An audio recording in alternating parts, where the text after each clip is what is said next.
They're gonna catch another ship, yeah. And it's like a lotus, so it's time to flip the script, yeah. Cruising through the bay on that fucking air battleship, sold up, screaming out. What you heard? So what you heard? All right, welcome to another edition of Buck What You Heard. My name is Gene. You can reach me at Buck What You Heard. You follow me, I'll follow you back. And if the guy next to me looks kind of familiar, I'm sure you were seeing the awards for podcasts and radio personalities. This is the brain behind that. Brent Allen, how are you doing? What's going on, my man, Gene? Dude, I'm glad to get to hang out with you tonight because for you and me, brother, it's been a long time. It has been a long time. I've caught up with Ren a few times, but glad to have you on. And just want to let you know that the awards that's a great idea. I love how it brings the Buccaneers community together. And I really hope that we can double the number of people next year that participate. Because I think it's a great idea, and I really hope it catches fire. Hey, listen, we tripled the number of people from year 1 to year 2. We tripled the number of people from year 2 to year 3. This year, we quadrupled the number of people. So when you tell me you want to double it next year, man, I want to shut that down. Yeah. You know, let's blow it up, man. Yeah, let's make it even more than what it was. So, how are you doing? You know, it's the off season. We got the Super Bowl coming up. New coach, and you know everybody's been talking about the new coach, so I'm not really going to jump into that too much. But how are you feeling about everything right now? I'm ready for the off season to get started. Yeah, you know, I'm in the spot where I was like this when I played football. Now, granted, that was 20 years ago when I was in high school, but I would get to the end of the season and I was kind of ready for the end of the season. And then I'd get like a week past the season and I'd be ready to start the season again. And that's kind of where I am. Like, we got towards the end of the seaand you know, I mean, it's you go hard, especially doing what we do, even as fans. It's just, you're going hard. And it's like, man, I'm really tired. I'm ready for a break. And, you know, the season drags on. And when you got a season like we've had these last 15 years, oh my God, you just, it's like the dregs of the season and you're trying to get on. But man, I'm excited to get back to it. I've been able to rest a little bit and spend some time with some family, but you know, it's I miss the community. You know, we built this community. I miss hanging out with Ren as often as we did during season. You know, and getting to talk to you and you know, just all of our friends that we make here. But I'm excited for this offseason. I'm excited for where we're going to go. And we'll see. We'll see what happens. But you know, is it September yet? I wish. Hey, I would even be happy for April. So April or May, I'm good with that. Yeah. So, Hey. By the way, April 1st, the team starts OTAs. I'll just let you know, I'm not going to be able to make those OTAs. Hopefully, Ren will. I'm not going to be able to make those OTAs because I'm going to be out in your neck of the woods, brother, right there out there in Phoenix. All right, and we will be hanging out then. Yeah, let's do it. Absolutely. Yeah. So, you know, just looking at the off season right now, there's so many things we're unsure of. So many, and I've heard people with their ideas of what's going to happen. A couple of things that have really kind of stuck out to me is Deshaun Jackson, number one. And I kind of want to touch on that. I think I touched on it a little bit, but I'm going to touch on it again. And Deshaun's gone, man. The ship has sailed. I would be shocked. And, you know, I would be number one. I would come on the show and admit it, but I would be shocked if Deshaun Jackson came back. I just don't see it. I think, as I mentioned, you know, right after the season, when I tweeted this, the ship has sailed. He's not coming back. But I just don't think it was a good fit. And I've mentioned this on other shows. Deshaun Jackson had expectations of the Bucs going and vying for a playoff position, and it just did not work out. So again, I'm probably in the minority. I'm not mad about Deshaun Jackson being upset about this because, you know, he came in thinking he was going to be utilized in a different situation. And when you're lacking in coaching and, you know, just overall preparation and game plan, you know, just based on what we've seen, that's kind of what you have. I would hope the Bucs would try to get something out of him. So we'll see what happens. Yeah. I mean, the thing with Deshaun Jackson right now is to remember, and he seems to have a grip on this because he said it in one of the interviews here not too long ago, but he doesn't really have a choice in the matter right now. As of right now, he's a Buccaneer next year, or unless he's going to pull a Le'Veon Bell and just sit out for the season. Because I tell you what they're not going to do. They're not going to treat him like Keyshawn, although last year I was advocating that they should. They're not going to just say, stay home and collect a check and don't show up. They're not going to do that. But, I think you're right. I think they'll figure out a way to release him, not have him on the books, trade him, do something. I don't know. I don't see him being back here. I don't, but it's possible he could be. It's just not up to him. Right. It's solely in the hands of Bruce Arians and Jason Light, to tell you the truth. And, I'm with you though, Gene. I'm not mad about the situation. I'm disappointed with how Deshaun has handled it. I really don't like a lot of the things that he has done, particularly in the last half of this past season. Mm-hmm. But, sometimes things don't work. Like, it's okay. We thought it was going to be one thing and it turned out to be something different. And, that's fine. Things sometimes just don't work, but I am not a fan of how he's handled it though. Yeah. And again, that's what our perception is of this guy, whether it's good or bad, that's just your, how you look at him. So to me, like I said, I'm not upset about it. We tried, it didn't work, and you're just ready to move on. I mean, it should have worked, but it just didn't. You have guys that have stepped up, like your Adam Humphries is a good example of a guy who stepped up, and he's been able to make plays when called upon. Chris Godwin, another player who's really stepped up to make plays when called upon, and of course Mike Evans, who you're one of the award winners here. He won too, man. He won Offensive Player of the Year and Player of the Year. Yeah, took top in the whole Buccaneer organization. So so again, we just you see examples of players that have stepped up and made the best out of opportunities that when they became available. So it's one of those things that just didn't work out. And while we're talking about Adam Humphries, I think we talked about this off camera a little bit. Mm-hmm. Folks, do not be surprised if Adam Humphries doesn't re-sign with Tampa. You look at his numbers from 2015 to the present. Not even at 3,000 yards receiving, 9 touchdowns total.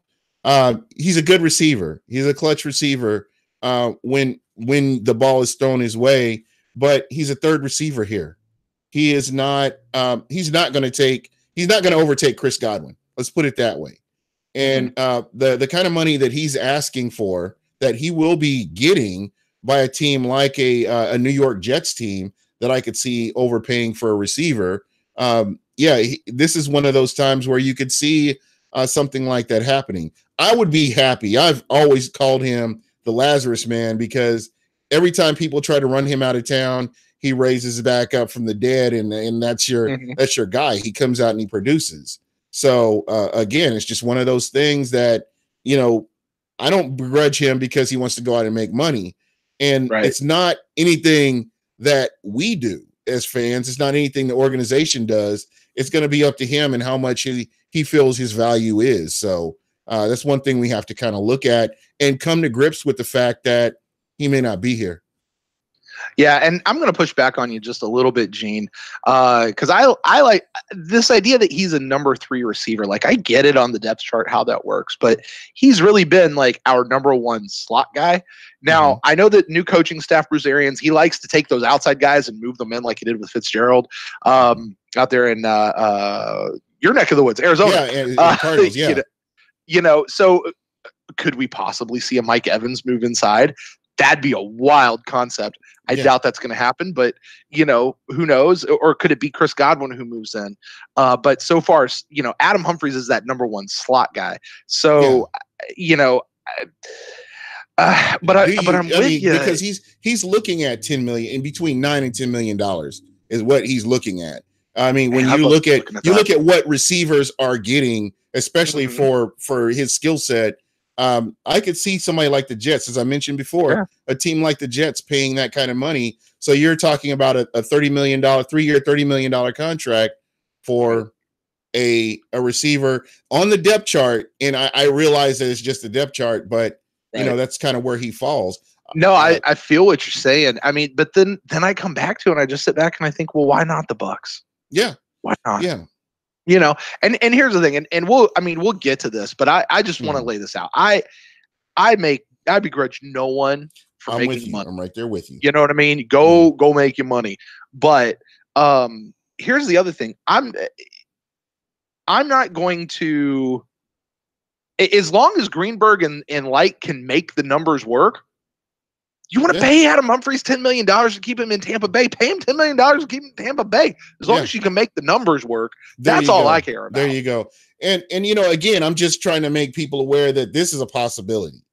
It's not like he's going to resign. He's automatically, magically going to resign because we get rid of Deshaun Jackson. Right. It's not going to happen. It's going to, hey, get rid of Deshaun and take all that money you're going to give to him and give it to Adam to make him stay. Yeah, that's probably not going to happen. Yeah. So, I mean, it's just not realistic to think like that. So, that's just one of the things that I've been thinking about. I would really hate to see him go to somebody like Atlanta. That would totally gross me out. But, with Dirk Cutter over in Atlanta, it's just one of those things that could potentially happen. And they're not too bad off as far as cap goes. So, a lot of things would be interesting to see him wind up. Where'd Monken wind up at? Was it Cleveland? I think it was Cleveland. Cleveland? What if Humphries followed Monken up there in Cleveland? That'd be interesting. Yeah, that was. Yeah, and it's interesting. Buccaneer Bruce is talking about Russell Shepard. Russell Shepard. I wish he's another guy. I wish he would have stayed. He was he was captain on special teams. He had a special place, and the Carolina lured him away with the money, and I don't even know. And he's saying he's about to be out of the league. Again, it's just one of those situations where he fit in. He had that niche. He had that spot here at Tampa, and now he's gone. So just one of those things to think about. So there's actually a lot of players like that. Another player, when we're talking about players, whether you keep them or let them go. Quan Alexander. Here's a guy now. I would like to see him stay. And I don't know. Again, we have a new head coach and a new defensive coordinator. So I'm not sure how all of these players are going to fit in or where they're going to fit in. So again, it's interesting to look back on this because I always look, these are the podcasts that I look back on when the Super Bowl is still going on. We don't have anything to play for. We're getting ready for free agency. I always like looking back on this and seeing how far off the ledge I was. And I think, I've just been kind of thinking about this and it's just a possibility that here's another guy that, we could lose the free agency. So is this somebody that you franchise? Do you franchise him or who? Quan? Yeah. Quan's an interesting case. Because Quan's an easy guy to like. He's an easy guy to want on your team. He's an easy guy to want to have around. And we all heard the story about when he went down, how it shook the locker room at halftime. And I don't know if you guys remember that game, but they came out in the second half, and I'm pretty sure it was just one of those they came out flat kind of a thing. Yeah. In fact, I remember because it was somebody killed their dog, deflated. And then Carmen Vitale came on our show and it's that's actually what happened. It's they shot our dog. So, it's really easy to love Quan, but when you actually look at the play that Quan put on the field and you look at his numbers, it wasn't as great as we remember. He wasn't the end all be all for linebackers. He was good. He's definitely one of the elite linebackers that's out there. But I think I've heard he's won around 12 million or something like that. And, again, if they can make that work, cool. If you want to bring him back you want to bring him back on a franchise tag, which kind of gives him that year to see if he'll do something, then cool. That's if he signs it. Yeah. He might not sign it. Yeah, we don't know. It's just one of those things. We don't know what he's going to do. Yeah, right. But here's what I know. He's in Tampa Bay working out. Yeah. He's there doing his recovery. That doesn't mean he's going to be here come the offseason, but yeah, I'd like to see him back. I really would. Just and yeah, again, I'm right there with you, and I want to see if these guys make their money, they make their money. I'm not gonna be mad about it. Right. I tell you what about Quan. I'm sorry. I would like to see Quan in a new defense, though.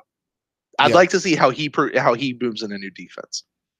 Yeah, I personally, I see Shooter and Stash. Quan is overrated. I don't think he's overrated. I just don't think he was coached up right. I mean, I don't think he was utilized right.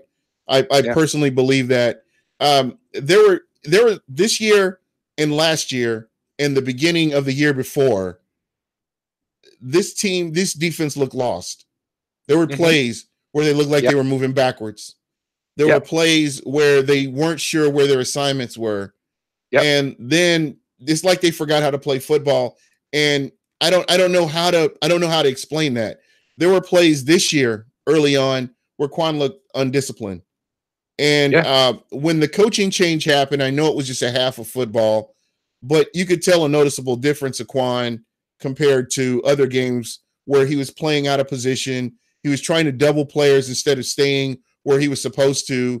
And receivers and tight ends were running into holes where he should have been and turning that into huge gains. And so you saw a lot of that. Yeah. And again, it's just one of those things that I think had it been the right scheme and had they been utilizing him right, I don't think this would have been I don't think he would have looked as bad as he did. But I'm with you. And I think I can answer that for you, though, Gene. Huh? I said, I think I can answer that for you, though. Okay. From everything that we've heard from the players, from some of our fun media friends out there, what was happening is Mike Smith would go in and they'd have a game and they'd work on their plan throughout the week, and then he'd get in the middle of the game and all of a sudden something would break down or something wouldn't work, and he'd get all nervous and he'd start calling these plays and he'd start calling these formations and he'd start calling these defenses that they hadn't practiced for like 3, 4, 5 weeks. Or they hadn't practiced since like training camp. And all of a sudden everybody's going, oh, where am I going? Where am I going? And if you watch Quan, he was like the only guy who kind of knew where people should be. And so a lot of times what would happen is he'd be out there, like you'd see him slapping people on the rear end, like saying, move over a gap or you go over here. Right. And so I think a lot of times that's what we saw with Quan was, one, they're running defenses that the team hadn't practiced in a long time.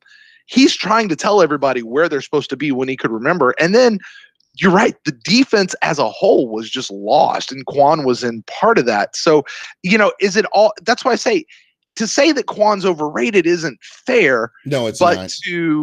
To say that he didn't have great numbers is very fair, and that's why I say I would like to see Quan in a new defense. He's kind of like the Adam Humphries, though. Is another team going to come in and pay him a crap ton of money versus what we're willing to pay him? I don't know, but I'm not going to break the bank to keep Quan Alexander around either, Yeah. But, Quan Alexander's play is just a symptom of that defense that we saw. Yes, exactly. And Levante David, we know Levante David can play football. And here's another guy there were times where he was out of position. And what you just said makes 100% sense. I mean, that light bulb just came on when you were talking about it. And what Duffner did different was he said, we're gonna stick with the same half a dozen plays that we practiced this week. No matter what happens, these are the plays that we're practicing. So it was the same system, it was the same guys, it was the same that. It's just they didn't have the confusion. And that's why, the system brought them from 31st, 32nd in the league up to like 24th, 25th in the league. Right. They certainly rose. They didn't kill it. But I mean, they were certainly day and night better. They went from really bad to mediocre. Yeah. And with the people on that team, the people out there, they should have definitely been better than what they were. I realize that you're missing your one of your nickel corner, your starting nickel corner, and some of your other players, safety that was injured. So again, I don't know. Some of these guys I want to give them the benefit of the doubt, just because we look back at the coaching and see just how awful the coaching really was. And are they better? Do these numbers really reflect who they really are? So it's kind of how I'm looking at some of these players. Yeah. And I've been hearing people talking about getting rid of Vinny Curry, Bo Allen, and Mitch Unrein and players like this. But, and we talked about this last year when they were brought in as free agents. These guys were rotational players. They weren't starters. Mm-hmm. None of the three of these guys were starters. They came in and rotated, and while they were in, they were able to make plays. And I think the injury to Vita Vea was bigger than what we really realized. I mean, if you look at where Vita Vea was when the last game of the season, and how aggressive and how he was playing against, Pro Bowl offensive linemen, this is what we should have seen maybe 2 or 3 games into the season had he not gotten injured. I mean, I look at him missing the whole preseason, and then you miss games in the regular season. You come in and you're not in football shape. And then by the time you're in football shape, the season's almost over. And then you have your guys, and I think it was the 49ers game where you started to see your defensive line healthy, where Vinny Curry could come in, Bo Allen could come in, and they were just kind of rotating around, and they had a solid line. And that's what you were expecting to see from the beginning of the season, and you just didn't see it. So I don't know. I just I think people had higher expectations. I saw them for who they were. They were rotational players that were brought in here to upgrade a defense that was atrocious the year before. And now I kind of wonder how bad that line really was, just based on the coaching. Yeah, and we'll see. I mean, Brenson Buckner certainly was the most exciting coach of the offseason that we had, and came in and, I thought he did pretty well with the defensive line by the end of the season. That defensive line, let's face it, the defensive line was different towards the back half of the season versus the front half of the season. Now, how much of that had to do with Mike Smith? How much of that had to do with taking time to understand what Buckner was trying to get out of them, or for that to become effective? How much of that was Vita Vea actually coming on strong? And it probably was some amalgam of all of those things. Why Brenson Buckner is not here right now, I don't know. I'm really interested to find out, because out of everybody, Buckner was on Arian's staff there in Arizona, right, and did some good things. And why wasn't he retained? What was the process that went into that? Was that Buckner's choice? Was it Arian's choice? I'm curious to find that out, because I thought the defensive line was, I mean, they're gonna have to learn a whole new system again next year. Yeah. Right. So, and get a new coach and develop new relationships and all that kind of stuff. So I don't know. We'll see. Yeah. And again, it's just one of those things where, we don't know everything. That's why I try not to assume that I know everything that's going on in the room when I wasn't there. I've never been in the locker rooms. I don't know what's going on. And so, we'll just kind of have to see what's happening here. Let's see. Leroy Morris said, what happened to the other guy next to him staying around watch? Basically, I think Todd Bowles wanted his guy, as Dub was saying here. Bowles wanted his guy. He may have brought somebody over from the Jets that he felt like was better suited to help him with what he's trying to do. I think it worked out good because Brenson Buckner's in Chucky land with the Raiders, so they need all the help they can get, and God bless them. Yeah, there you go. Go. I don't. You're not with the Bucs anymore. I don't care. Yeah. That's pretty much my thought process on that. So I don't know. What are your thoughts on some of these guys that could potentially be gone? And Vinny Curry is definitely somebody that was supposed to make an impact, but when you have a Carl Nassib that nobody, I don't care who you are, if you said Carl Nassib was going to come in and play like he did, I'm calling you a liar live, because you're a liar, because nobody saw that coming. Nobody. Right. And what happens when Carl Nassib comes out next year and maybe has a little bit of a down year? Possibly. Yeah. Because we're going to base all our expectations on Carl Nassib after what he did in 1 year. Yeah, you really can't. I think he's going to have a good year. I like Carl Nassib. I'm glad he's still going to be on this team. I'm glad to still have his contract. And nobody saw, though, you're right, we didn't see Carl Nassib taking Vin Curry's starting spot. Right.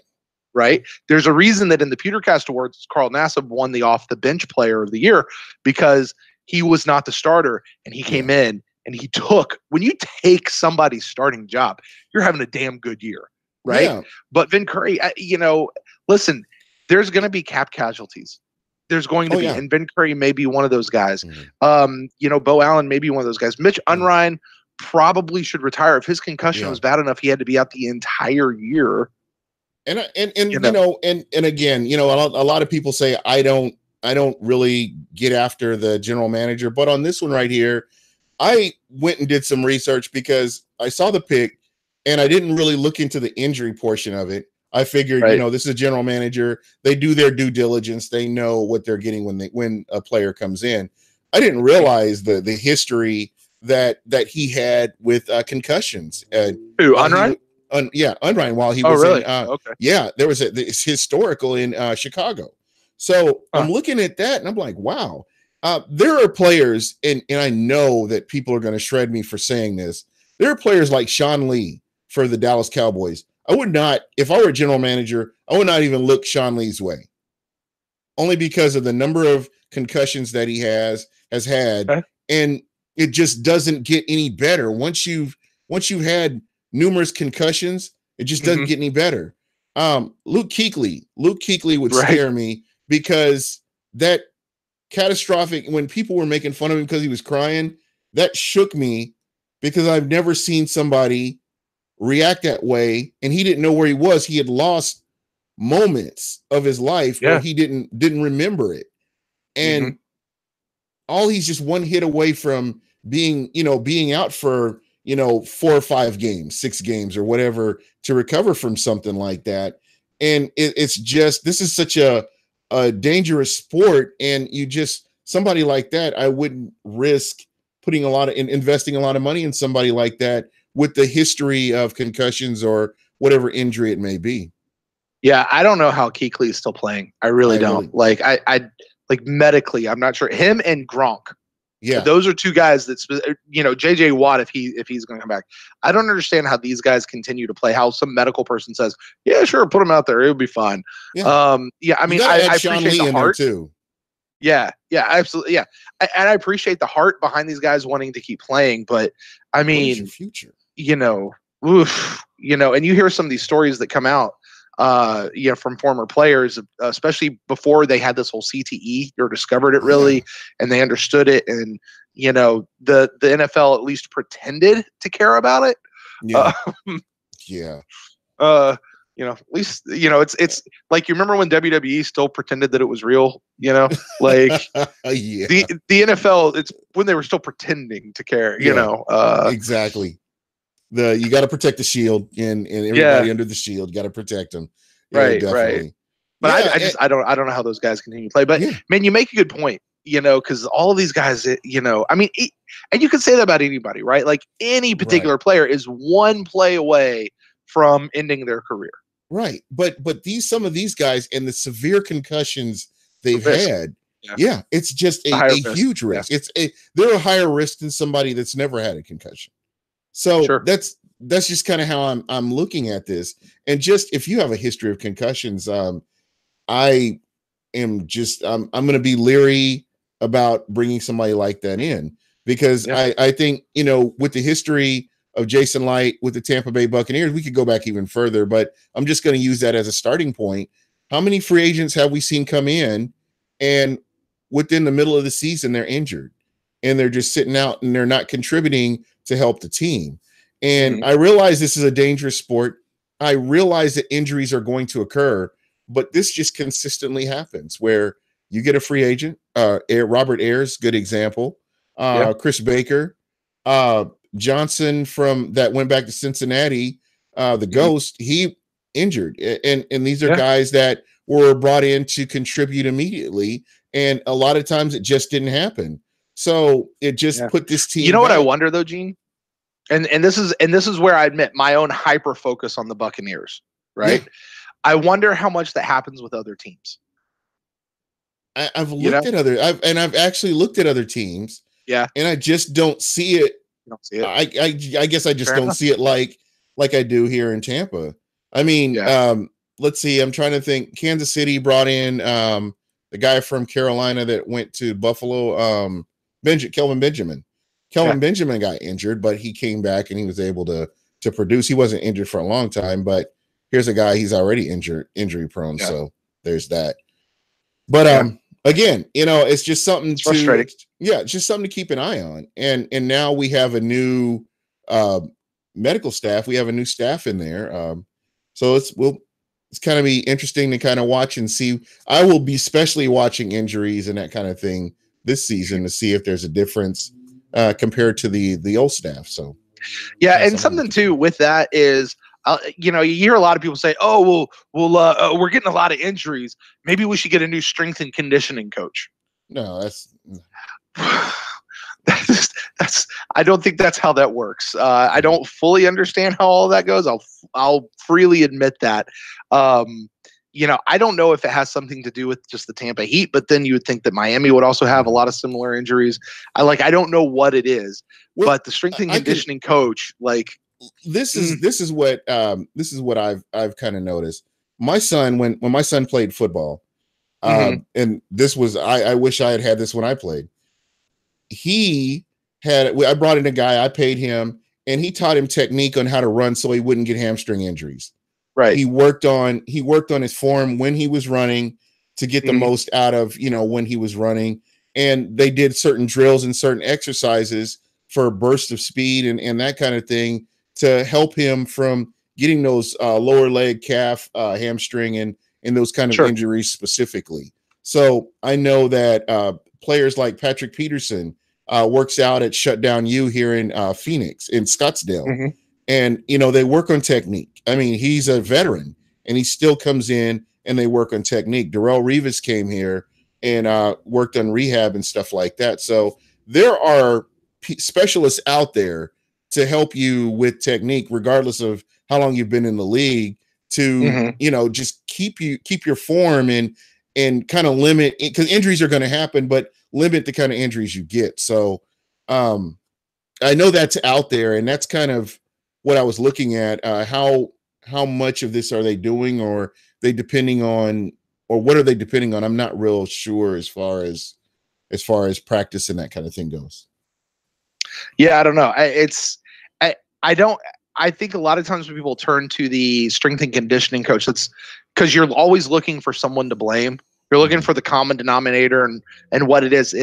I just don't know how consistent that is, because we have seen this has been the case through several coaching regimes. Yes, this has been the case for a long time. So at some point, the common denominator is not actually that particular position, right? I don't know what it is. I wish we could find it out. But I don't know. Maybe it's the secretary sitting at the front desk. Maybe it's her fault. It could very well be. It could be the she doesn't say hi. She doesn't say hi nice enough when they come in the door. Yeah, it could be the Rita. I love you. You're an amazing woman, by the way. Yeah. I don't know if that's her name or not. Yeah. She's a nice lady though. She's been there for a long time. So we were just kind of going around talking about the off season. Is there anything else that you've been hearing, like in social media, that fans are talking about that I may be missing? Because you have a larger following than I do, but I think I have some pretty awesome followers as well. So, but I just want to see if you're hearing anything out there that maybe we can, that I may have missed here. Yeah, I got to be honest. Part of my New Year's resolution was to get off Facebook. Oh no, I stay on Twitter mostly as far as sports. Yeah, goes. So a lot of my getting in and seeing what the people are saying. A lot of the crazy stuff used to come from Facebook, to be honest with you. So the only big thing that I keep hearing, and it's just annoying to me. And I know what people are saying when they do it. I know what they mean by it, and I know they don't mean it this way, but a lot of times, you're going to hear a lot of people talking about what they would do if they're the GM. Right. And they're going to say, well, I'd go out and sign this guy for $7 million and I'd release this guy and I'd have this guy restructure his contract. And I'm going to go out and trade with this team for this draft pick. And I'm going to get this guy. And with that draft pick, I'm going to pick this guy. And they have this well-crafted plan thought out. Yep. That's not how it works. compliments the exercise you just did is fine. It's fun. Just know that it's pure fantasy, because that's not how these things work. All right. It's you don't go out and say, I'm going to restructure Gerald's contract. I'm going to keep him. But instead of giving him 13, I'm going to pull him down to 7. And he's going to agree to that. It's funny because the Jets fans think that the Bucs are going to trade Mike Evans to them. Oh my. You know what? Listen, here, I'm famous for saying this. I've seen this. It came on my it was on my Twitter line about a week ago, and I saw it. Yeah. And I thought I was dreaming. I had to wipe the sleep out of my eyes and make sure that's what I was seeing. And yeah, somebody really believes that. So he only had like 2 followers, but yeah. Look, here's the deal. I've said this on my show before, and I'll say it again. You're a wrestling guy. You'll know what I mean. $1 Million Man, Ted DiBiase. What he used to say. Everybody has a price. Everyone's got a price. And listen, if the New York Jets want to come and make us an offer for Mike Evans, and it's going to be stupid, and you got to offer me stupid. But if you offer me stupid, I'll send you Mike Evans. But it's going to be dumb. Like, you're not going to pay what we're going to ask for Mike Evans. You're just not going to do it. Exactly. Nine first round picks and yeah, your firstborn child and right. You better be sacrificing something to the red god. So they're not going to pay what we're going to ask for him. But if stupid comes knocking, you got to answer the door. So when people say, "Oh, Mike Evans isn't on the block," listen, everybody's on the block. Yeah. You know what I mean? Yeah. But it's not going to be realistic. So listen, New York Jets fans, because I know you guys all watch Buck What You Heard, and you should, because this is a fantastic show. No, you're not getting Mike Evans. You hear me? You're not getting him. Yeah, and he catches interceptions too. I mean, there's no way. That just boosted his stock. You hear about that? Yeah. Yeah. Yeah, so I just boosted his stock. And we're talking about everybody has a price. A lot of talk about Gerald McCoy, so it doesn't kill his vibe. Yeah, we got to. I know we'll get to that, because I definitely have a lot to say about that too. But Gerald McCoy, another player. He's the John Cena of the Tampa Bay Buccaneers, where half the people love him and the other half hate him.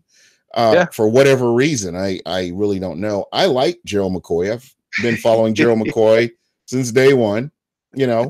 But again, do they let him go? Do they keep him? We don't know what's going to happen. Listen, I'll tell you. After we get done with the show tonight, we at the Pewter Cast will have a show that's coming out. It's already recorded. I just got to edit and put it together. Okay, here we go. Where Ren and I have a great conversation, a great back and forth about Gerald McCoy, and he and I are not in the same place on Gerald. I will tell you that. So, but it's a fun conversation. Where is Ren now? Just I know, because Ren is not here to defend himself. Yeah. But where is Ren with Gerald McCoy? Ren, I think, is in the camp. Now, this actually, I think, is a spot where he and I are together on. He likes Gerald McCoy. He would like to see Joe. Your team is better with Gerald McCoy on the team, right? Like, you'd like to see him stay, but realistically, he might not be here. Right. Like, he might not want to restructure his contract. He's also 30 years old. He might be looking at retirement. We don't know. Right. You know what I mean? And so, I think Ren would sit back and say, listen, I think he would say what I said earlier. If you can make the numbers work and he can stay on the team, then great. Let's keep him on the team. It's kind of like Evan Smith for a while. Like the last couple of years with Evan Smith, I like him on the team. I like him. The team, I think, is better with him, or at least it has been. I just don't want him starting. Like, I don't want him ever having to play. Now, Gerald, I want to have Gerald play. But, Gerald's another guy. I want to see what we can do with Gerald in a new system. Yeah. And he's had several systems to go through. So, maybe. And he's just never had that guy next to him like, what he has right now. So I don't know. Again, but Gerald's also never been that guy next to somebody else making them better either. Exactly. Right. And that was the knock on him. Yeah, it is. It's a legit, analytical knock on him. And, Ian Beckles has a lot to say about that. And he makes a great point about that. Like, you shouldn't have to have other people make you good. Well, if you're as good as Gerald McCoy should be, you should be making everybody else better. And this has always been my argument. Gerald McCoy is not Warren Sapp. And I hated it. It annoyed me to no end when the comparisons came up, Gerald McCoy to Warren Sapp. They're not even the same. They're not the same. Nowhere near anything the same. Nothing. So you have Warren Sapp is a dog. That guy will get after it. It doesn't matter who he's got to go through to get to the quarterback. That's what he's going to do. Joe McCoy is that guy that'll help you up. And, Joe McCoy will apologize on his way to the quarterback. Right. Literally, but we saw him do it. But that is who Gerald McCoy is. Sure. And when you see somebody for who they are, that's who they are. And I've just come to accept that. And, that's the end of it. Gerald McCoy has come in and made plays. He hasn't, at times in spurts, but it's never been anything consistent. And I would say over the past 3, maybe 4 years, it just hasn't been consistent. 4 quarters, I'm going to give you 4 quarters in every game. But when he comes out there, he makes plays. He makes a splash play here and there. I get that. So either way, if they decide to keep him, I'm happy. If he goes, I understand, and I appreciate what he's done. So that's kind of where I'm at with him. Yeah, here's where I am on with Gerald McCoy specifically. And kind of the same thing with Quan Alexander, Adam Humphries, all these guys. The new coaching staff is going to come in and they're going to make their decisions. They're going to evaluate tape. They're going to evaluate the player. They're going to talk to the player. They're going to do this, and they're going to say, here's a value that we can give for them. Mike Greenberg and Jason Light are going to go in and they're going to say, this is how we can make the numbers work. And if all of that comes together and the person's still on the team and they're in pewter and red, awesome. Let's go. That's to the playoffs. Great. And if that means playoffs. that we're still paying Gerald McCoy $13 million next year, then you know what? Awesome. That's great because it works out for everybody else. Right. Yeah. And if he puts us in a position to go to the playoffs, all the better. Right. And if he doesn't, then, hey, he was really expensive, but listen, it's not my money. Yeah. And as long as as long as you say, well, we couldn't go out and get this other player over here because we had to pay Gerald all this money. That's where that's where you got to start having things. But I want to say it was, I don't remember who I was listening to some podcast earlier that was making a really great point. Like, you don't restructure until you get over the cap. Right. Like you can go into free agency, spend all the money you want, blow the cap out of the water. It's not until like September 1st that you got to get under the cap, according to what this person was saying. So you go get all the people you need. And then maybe that's when you come back to John. You're like, all right, Gerald, we're paying you 13. We need some help here. We need $3 million shaved off, or we need $5 million shaved off so that we can keep everybody that we have, or so that we can do this. Can you help us out? And then if he says yes, then great. If he says no, then you got to keep moving. There you go. I mean, make it work and go out and do what you got to do. So that's I'd like to see Gerald stay. At this point, you just feel so invested with Gerald. I hate it when you see a franchise player go to another team. Like, to see Brett Favre in anything other than green and gold just What about Warren Sapp in a freaking Raiders uniform? That was disgusting. John Lynch in a Donkey's uniform. That was awful. And he's in their Ring of Honor too. Get out of here. Give me a friggin' break. Yeah. I mean, who's the other guy? Running back who's like really, really good. Should only play for the Minnesota Vikings. Peterson, AP. Yeah. Like, you should just never see him in any other uniform. Like, you just shouldn't. And I hate when I see players that are so tied to a franchise go somewhere else. And Gerald McCoy's that for us. Yeah, most definitely. It's kind of switching gears here too. I want to go over to offense because somebody brought this up in the chat. Kareem Hunt. This is kind of a subject I haven't really touched on because personally, if he comes to Tampa, good. If he doesn't, whatever. I'm kind of not real decisive on it, really. I've heard people talking about him possibly going to Atlanta. Either, a lot of teams are looking at this guy. So, for me, and I'm going to go on record saying this, all I'm caring about is getting to the playoffs. And whoever the Bucks bring in, I'm good with them bringing them in to get us to the playoffs. And that's as far as it goes. As far as, some of the off the field stuff, I guess I have to really do a little bit more research on that before I say anything.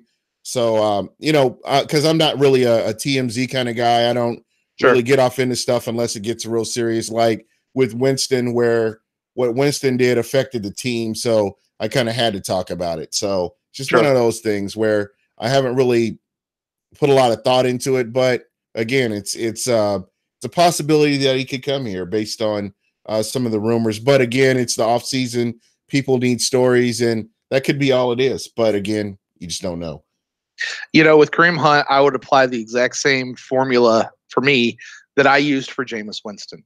And it's simply this, like, how far are you going to villainize a person, right? Mm-hmm. And who really gets to decide what's an appropriate punishment? Is it you? Is it me? In a lot of ways, I think it's the victim. And I think it's the people who have been hurt by it. And you can include in that the NFL, the Shield, right? Because that certainly has been damaged. You could include the ownership group. And you know what? If the lady that he had an issue with, they can settle that in court. That's between them. That doesn't have to touch the football field, right? But as far as football goes, if the commissioner comes back, is going to put him on the exempt list, he'll be suspended. Let's say it's 6 games. 6 games. Right? Okay. So the commissioner says, listen, 6 games, he serves 6 games, and then we're good. He can come back and play football. Okay. That's fair. And if ownership sits back and says that's good enough for us, we're okay to have him on the team, then you know what? As a fan, I can sit back and go, cool, he can come play on our team. That's between them. He didn't offend me. He didn't hit me. Now I say all that to say, don't hit a woman. No. Don't ever. Just don't do that. And don't say stuff that's going to incite people to hit you either. Yeah. Like, regardless of what sex you are, just don't do that. Yeah. But, the people who are hurt and injured, if they're satisfied by certain things, then they're satisfied and I can move on too. Yeah. Yeah. Again, you make a valid point. So, I don't want to seem like I'm lackadaisical about this. I do have a sister, and, sure. Again, I would feel the same way. However, I don't know the whole situation. Mm-hmm. I don't know the whole situation. So I'm not going to try to speak on it one way or the other. I'm just going to kind of leave it at that. Yeah. Again, it's just one of those things. But if everything works out, he ends up as a Tampa Bay Buccaneer, hey, he's a Tampa Bay Buccaneer. And if he helps us get to the play, if he helps this team do better, then cool. Yeah. Yeah, because I was just looking at it last night online, and Vegas is starting out with the Bucks. I think they're 6.5 games. I saw 6.5. Yeah, yeah, that's crazy. Which, they were 7 last year. Yeah, I want to laugh at that. I really, really want to laugh at that. Except the last couple of years, they put out their number, and turns out they were right. Yeah. And so I'm like, oh, this makes me. I think I may take one for the team when I go to Vegas next time. And put money on the under, and and then I know, because anytime I bet on the Bucks, they lose, so I try to steer clear of that. But in this instance, I think I'm going to bet on the under for 6.5, and let's see if they don't triple that number. listen, it'll look. I'm still, hey man, when Bruce Arians got hired, I was sitting back. We going to the ship. We go into the shit, man. I was excited because I was like, we're going all the way, undefeated, baby. Let's go. All right, reality's setting in. Oh yeah, we'll talk about that. We'll talk about what the real first year under Bruce Arians could possibly look like. As the shine. The marriage. Yeah, the honeymoon is over. To be very honest, I mean, you look at what he did with Andrew Luck. I look at what he's done with quarterbacks when Carson Palmer's been injured. Sure. And he's had some god-awful quarterbacks. One guy is he's in the new football league in what is it, the AAF or the AAF? Yeah. And he's got quarterbacks that he had starting that are playing in these leagues. So I mean, what he's been able to do with the little that he's had, I mean, his defense has been like Calais Campbell, Frosty Rucker, and some of those guys that he's had on that team. I mean, the defense has been rock solid. But on the offensive side of the ball, he's been able to make things happen. So I'm just gonna sit back and watch this. I'm pleasantly surprised that, and I love what the Bucks have done with the coaching search. The fact that this is the first time that I can remember, going back to Sam Weish, where the Bucks have brought coaches in and gone through the whole coaching process. Everybody that I can think of has been a reaction based on a busted move that they tried to do. So just seeing them actually going through the process like a normal NFL team was something that I really look forward to. So I was happy with the way they went about doing this, and I think that it will benefit them going this way. No, I agree with you, man. I wholeheartedly agree with you. So I can't wait, man. I'm not trying to poo-poo anything. If I came off that way, no. Oh no, not I at am all. over the moon ecstatic, and I cannot wait to get out there to One Buck and watch these practices. Can't wait to see OTAs. I can't wait to see the different phases of them. I can't wait to I'm going to soak in this offseason leading up to the season for everything it's worth, because I'm just excited to watch this develop. And you're right, man. I know a lot of people have talked about it. The All or Nothing that's on Amazon Prime, The Football Life with Bruce Arians, watching what he did with the Cardinals and just how he operates. Yeah, there's a lot to love. He's a teacher, and that is what is missing in the NFL. He's a teacher. He's a guy that he coaches. He actually coaches people up. He coaches his coaches up. Yeah. So we were talking about this a little bit before we got started. Dirk Cutter. I have a theory with what happened with Dirk Cutter. Because here's the thing. You hear all the players and everybody talk about how much they love Dirk Cutter, how they thought he was a good coach. You listen to Jason Light, and they talk how glowingly they talked about Cutter, even though they were firing him. Like you remember when they fired Lovey, it was like, we're not really going to talk about Lovey. We're here to talk about moving forward. Yeah. But like they still spoke very, very highly of Dirk. And I'm sitting here going, how do you have people say he's a really good coach when we've just went through what we went through over the last couple of years? And we've all seen and had our frustrations with this coaching staff and what was going on. And here's where I think I come down to. And this is just from talking with various people, some players and some not players, and people that have been in the building and different things like that. And I get this is how I feel like Dirk ran his organization. Dirk is one of those guys who expects everybody to be adults. And listen, this is your job. You show up, you do your job. I'm not going to harp on you. I'm not going to get on you. You just go out and do your job and be professional and do what you have to do. And if everybody does that, we'll be okay. And this is evidenced by things like he knew he was getting fired the last 6 weeks of the season. Yeah. But he showed up every week. He put in his work.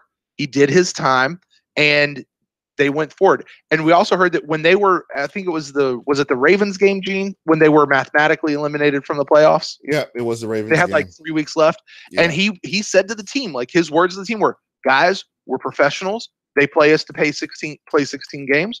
We've got 3 more. And so that's what we're going to do. And it's that he wanted everybody to just come out and just do your job. Just come out and be professional and act like men and be grown-ups about this. Fortunately, that's not always how it works with people. Like you got to motivate people. You got to get them going. And what I notice about Bruce Arians, and I think that, by the way, I think that's the failure of Dirk Cutter, is his expectancy for people to just do what they're supposed to do. Yeah. Right. But you have people you have people that are consummate professionals like JPP. JPP is a man that's self-motivated. Yeah. And to your point, there are only a handful of players on this team that had that mentality.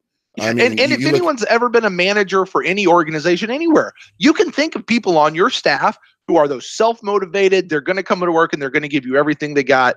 And then you got other people that you're their manager and you're their boss, but you got to pull them along. And they're but as long as you do, it works. But come on, but you get them through. And then you got people you just got to jettison and say you're bad and I got to get you out of here. So that I think is where. That's what I surmise. I don't know from firsthand experience, but that's my guess. Bruce Arians, on the other hand, is not that. Yeah. Bruce Arians will grab you by the face mask and be like, he doesn't even do that, right? Like we heard the story by one of the guys is like they're walking back from walkthroughs and everybody's just walking. Yeah, like, that is a great story. Come over here. Yeah, you doing all right? You doing all right? So who the F do you think you are? Get on in front of him, and he's gonna hold these guys accountable. And we've been missing that. I think, yeah. So that's a lot of what I'm excited to see is how this is going to change, because Bruce is going to go out there and speak to these guys how they need to be spoken to. And the people who are going to come out and be consummate professionals, they'll be consummate professionals. And the people that need that extra motivation, that extra pulling along, because some people are like that. Actually, a lot of people are like that. Right. He's going to be able to have that happen. And if you don't come along with him when he's pulling you, guess what? Your ass is going to be on the bench or you're going to be sitting at home. Yep, that's what it's going to come down to. And that's the way it should be. I mean, you kind of saw that from Dirk Cutter with Austin Seferian-Jenkins when he wasn't doing what he was supposed to in practice. Right. And at that point, and I'm just going back a couple of years for those that aren't familiar with what I'm talking about. There was an instance where Austin Seferian-Jenkins was not doing what he was supposed to in practice, and they sent him home. Yeah. And when I saw that, I was like, okay, this is what we need to see. And that was the only time we saw that. Yeah. I can't think of any other time since he's been here that you saw anything even resemble that. So I don't know. I just I think this was too much for him. And, like you said, the last few games, he knew what was in store for him. So the fact that he went out and coached him the way he did, it is what it is. He went out with his head held high. Yeah. He went out he finished well. He didn't just mail it in for the last 3 weeks. And I have a ton of respect for a guy who does that. Yeah. He took it like a man, did what he had to do. And hey, you know what? He's got a job. He's already working. He's right back to where he wants to be. He's calling plays again, and I wish I could say I wish him all the luck in the world, but actually I wish him a whole lot of failure, to be honest with you. And I wish him double what you're wishing him. So yeah. Not that I'm mad at him. It's just just for the team, Falcons. Just the team that he ended up on. Yeah, it's like Brinson Buckner. I don't give a shit. I'm sorry, I don't care. Brinson Buckner, I don't care. You went to the Falcons. I care, and I'd rather not. But can you imagine though, Gene? Just like because I was thinking about this because Raheem Morris is also with the Falcons. Yeah, we're missing two other coaches, Schiano and Lovey. Yeah, I don't care about those. But even that. But like, imagine. Dirk and Raheem, like the conversation that those guys are having right now, And I think I tweeted this that we're just missing Raheem Morris and Greg Schiano, and you've got the whole set for the last decade of coaches that have been at Tampa. And hey, you know what? Put them all in Atlanta. I'm okay with that. Yeah, there you go. Let them all go to Atlanta. Just.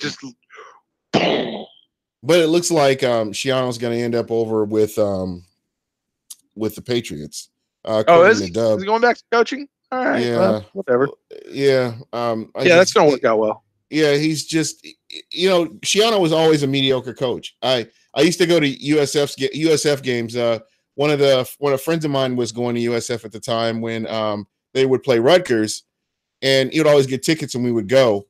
And his play calling was suspect. And the first time I saw, how he coached and his play calling, I just never thought he was a good coach.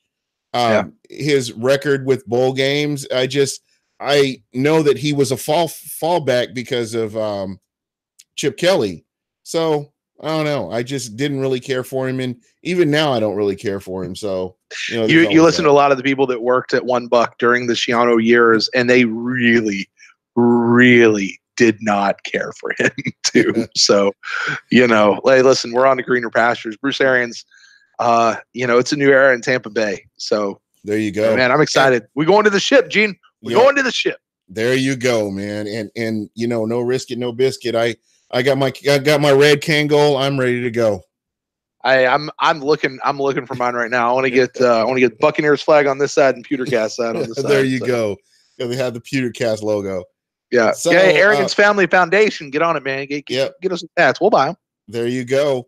One question out of the chat I did want to ask. Do you believe having Leftwich will help Jameis both have elongated throwing motion. You know what? To be very honest, I would like what Leftwich did with his time as offensive coordinator with the Cardinals. That was a team that's rebuilding, and the games that they kept some games close. And I think his play calling, what he was able to do as far as play calling, I think people are going to be pleasantly surprised when he comes in here. So don't have any preconceived notions just based on what he did when he was in Tampa. Was that 2009? I think it would have been 2009. It's a year, right? Wasn't it just 1 year? Josh Freeman, Josh Freeman took over for Byron Leftwich. Yeah. And that's kind of how that went. So it's kind of interesting to have him back here. But you guys give him a chance. And like I said, I think you'll be pleasantly surprised with what he does. So but you know what this situation reminds me of a little bit is the Tony Romo situation. Like Tony Romo went out, he was a good quarterback, right? Like not great, not stellar. He had his issues, healthy. You know, had some suspect decision making, couldn't seem to read defenses, was another injury prone guy. Yeah. But you know, he was pretty good to okay, you know, kind of quarterback. You know, he maintained a starting job for quite a while, you know, but now he's out in broadcast and everybody loves him in broadcast. And you see how he explains stuff and he picks apart, like he knows what he's looking at. He's like an offensive coordinator. He's a teacher. Exactly. And, you know, so when you look at Byron Leftwich, you look at his career and he didn't have a horrible career.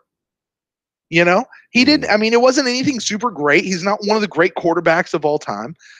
But I wonder if, due to his career, he's actually not going to be a really good teacher and a really good offensive coordinator because he's going to understand how all this stuff works. So, you know, it with this coaching staff as a whole and everybody as a whole, I'm kind of giving it a wait and see. Like, yeah, you know, do I really think we're going to go 16-0 this first year? No. Do I think we're only going to win 6.5 games? No.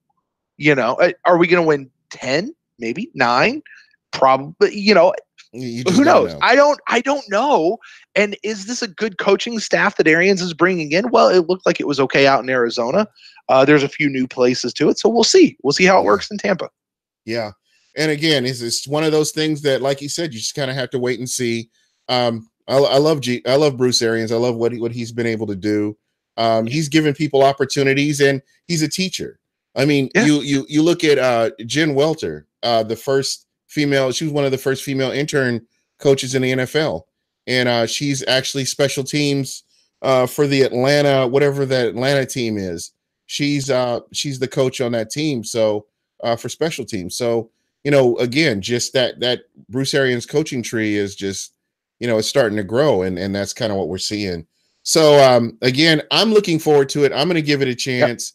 I'm not going to be hypercritical, you know, and I know a lot of people get emotional about football games and they say things. Me personally, I'm just going to kind of, like you, sit back and watch how this unfolds, because right now we don't even know who's going to stay on his team right now. So they're evaluating who's going to be here and who's not. So once we can determine that, that's where you know where you're going to go with free agency.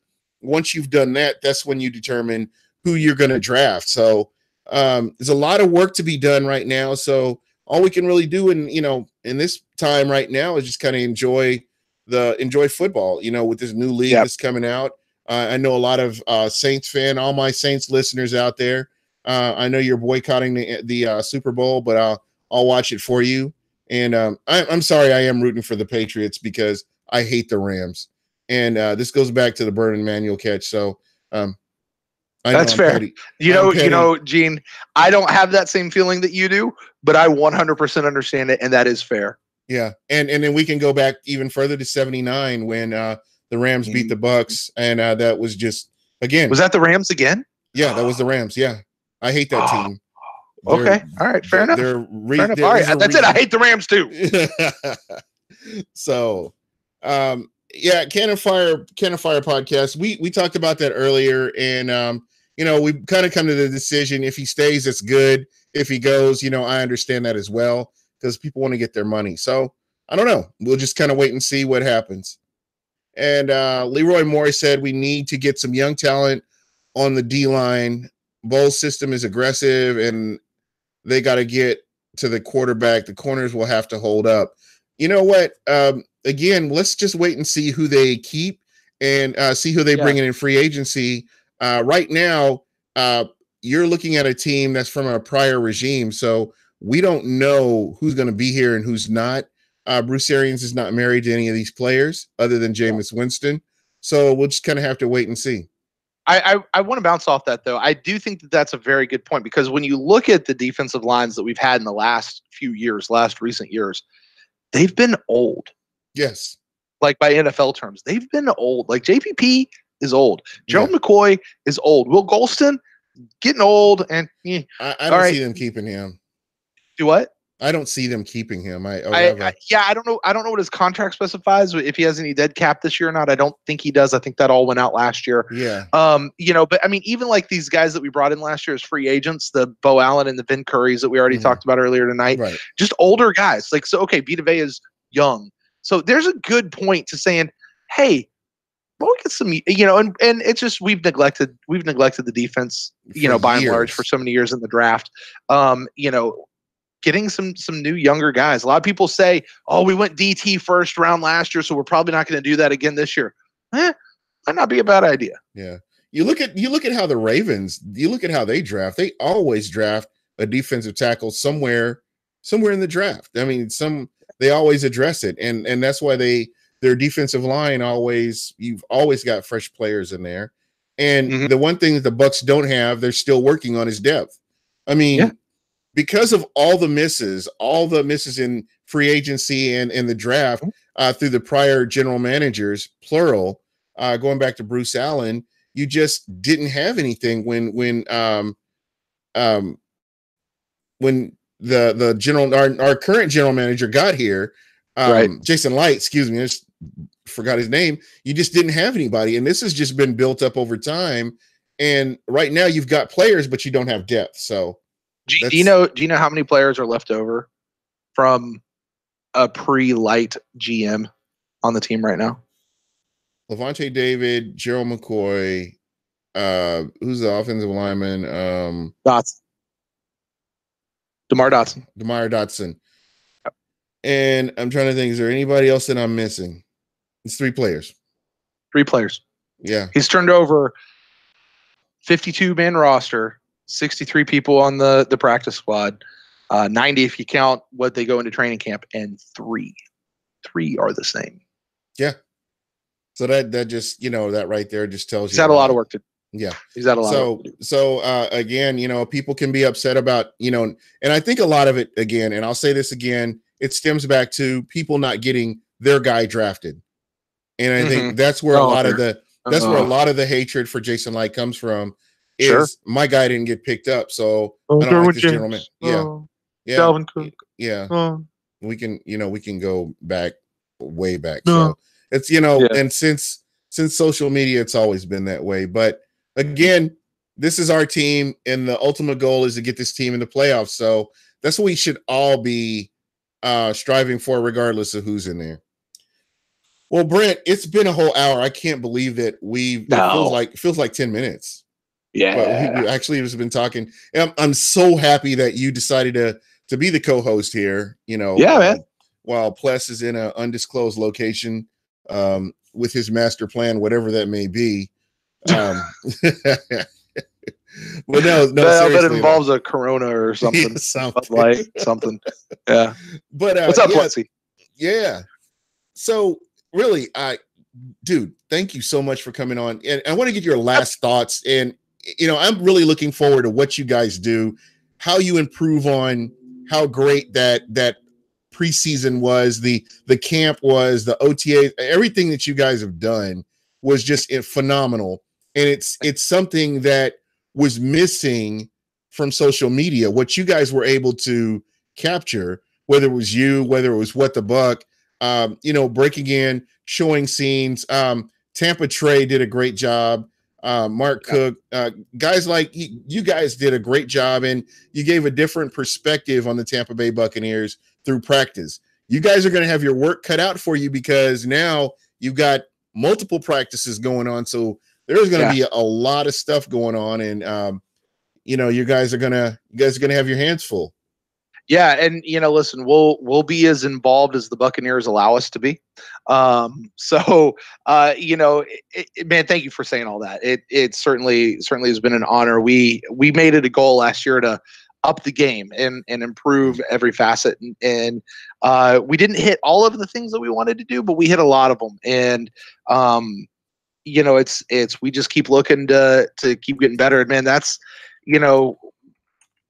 I am a big proponent of fan-based media, and Gene, I know you are too. We are one and the same on this, and you said it. I think there's just a perspective that we bring as fans that is fair, that is accurate, at least.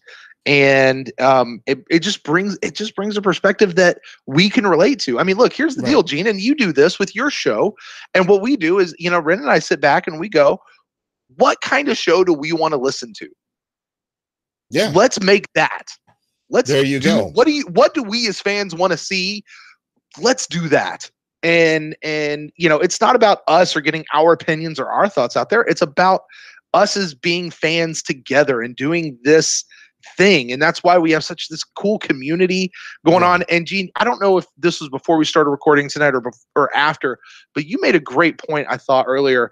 Tampa Bay, we have a plethora of a huge number of podcasts, fan sites, blogs, websites, different things that's getting put out. And, you said that a lot of it just comes because ESPN and the big national guys don't cover our team, so we're going to do it. That's right. And I think this what we're seeing in Tampa, which by the way is unique. That there's other teams don't have what we have here in Tampa. Yeah, it's just a huge platform that we have going on here. So, but I say that to say we have this community where we are coming together. So, man, we're super excited, and we get to do it with you, man. We get to do it with all of our friends, and that's what makes this so cool. Yeah. And, tomorrow, be sure if you get a chance, check us out tomorrow. I try to get listeners on now. That's kind of been my goal cool. Moving forward, throughout the season. I just trying to put aside a day where I could have two listeners come on.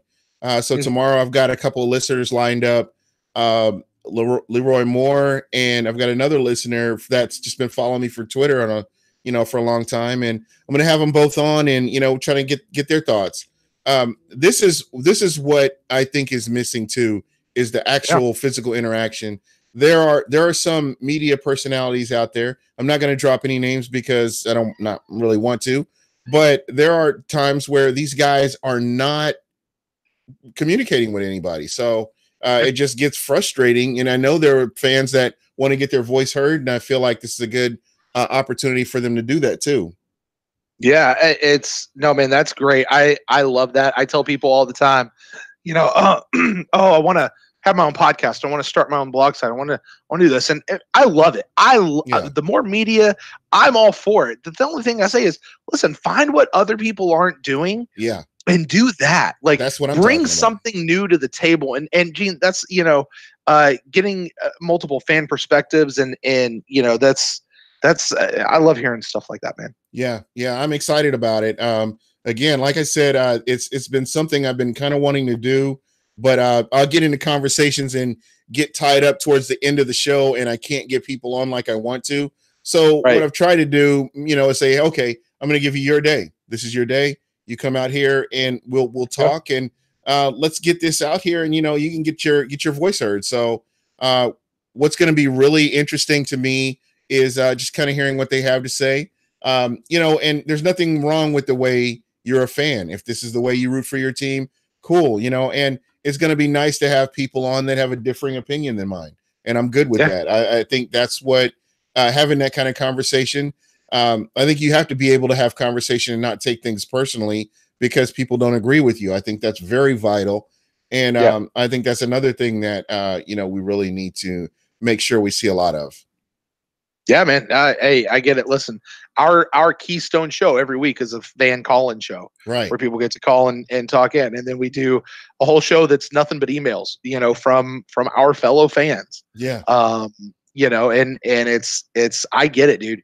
You're gonna have I'm rooting. I'm cheering you on. I can't wait to listen to those shows. Yeah, it's going to be fun. I've done one already, and it worked out really good, and so I'm going to put another one out. So I think that's something that's definitely the direction I want to go, especially moving into the season where people can I can get their feelings after the game. I think I may try to do something on Sunday after the game and just get a couple of listeners on and see what they think. So just don't do it at 10 o'clock at night. Oh, no, not at all. No, it'll be a little bit earlier. I got you because you do you, man. It's all good. There's plenty to go around. To be honest, there are a couple of podcasts that I try to make sure that I'm not on the same time as they are, and one of them is yours because I love your show. I always have, and you guys have always done a great job, so I really appreciate that. Thank you, man. And hey, listen, Gene, you've been here before us. I said when we started, there was four podcasts, and now there's like 30. So you're one of the troopers, man. You were one of the four. So keep it up, man. And like I said, listen, we've gotten to know each other. We've gotten to become friends through this medium right here. Yeah. And that's the cool thing about being a fan. And hell, you're an out of market fan, Gene. I was an out of market. I am actually still an out of market fan. I'm just a little closer now. Yeah. It's and we just get to meet people all over the place. It's great. And I love being a part fan. Yeah, I miss Tampa a lot. I miss the water. My son's back there. All my family's there, so I just get to come back. But this is home. This is where I live now. So I get to come back and visit as much as I can. There you go. Well, that's pretty much it. And, again, thank you so much for filling in. I really appreciate it. Next week, we are going to have the Tampa's, they won the top rated podcast, Locked on Bucks. I'm going to have podcast of the year. Yeah, podcast of the year. I'll have them on next week. So be sure to check that out. Rude. That was rude. Yeah. I figured I would get at least one vote in there. So, GK, man. Hey, listen, Buck, what you heard didn't do horrible in the voting this year either. So, well, thank you everybody who voted for me. I appreciate that. But we're gonna go ahead and get out of here. I know it's late, and I have to get up in the morning. 5 o'clock is gonna get here pretty quick. So we're gonna go ahead and roll out of here. And thank you everybody in the chat. If I missed you, I do apologize. We'll get to you next time. And that's it for us.